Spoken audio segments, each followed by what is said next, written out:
Jeremy Hunt is being tipped for a promotion in Theresa May's cabinet reshuffle despite more than 5 years of clashes with furious doctors as Health Secretary. Just months ago the Tory minister, one of the longest-serving NHS chiefs in history, pleaded for more time to fix the health service, saying, "Rome wasn't built in a day."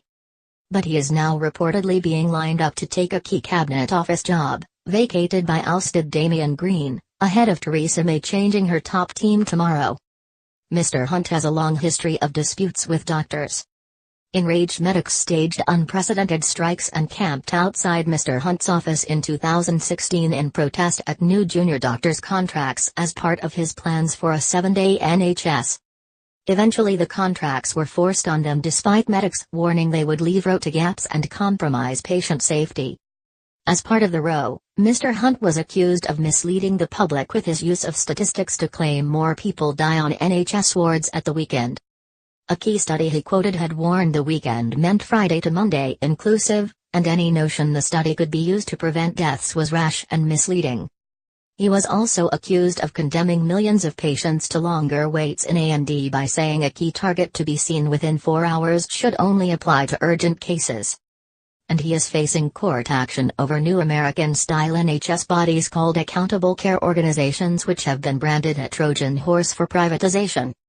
Mrs. May is now torn over whether to promote Mr. Hunt or wait until the NHS winter crisis, which saw 55,000 operations postponed, is out of the headlines, according to the Sunday Telegraph.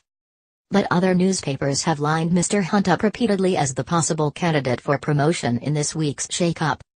Shadow Health Secretary Jonathan Ashworth fumed, promoting the Health Secretary would be a betrayal of patients who deserve better this winter. It's claimed Mr. Hunt could take over from Damian Green, who was forced to resign after admitting he misled the public about whether porn was found on his computer.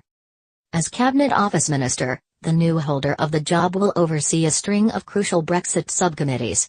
Mr. Hunt, like Mr. Green, voted Remain. The new holder of the job could also win the grand title of First Secretary of State, Deputy PM in all but name, which was previously held by Mr. Green. Jeremy Hunt became Health Secretary in September 2012, taking over from Andrew Lansley who implemented controversial reform plans. If he is still in post in June, he will claim the title of longest-serving Health Secretary since the NHS began. Technically he is already the longest-serving, but only because the job title also counted social services until 1988. He must serve 5 years and 272 days to beat record holder Norman Fowler, who famously pioneered the Don't Die of Ignorance AIDS campaign and is now Speaker of the House of Lords. And if he's still in the job by about March he will outstrip NHS founder Nye Bevan, who served for 5 years and 167 days according to GP Online.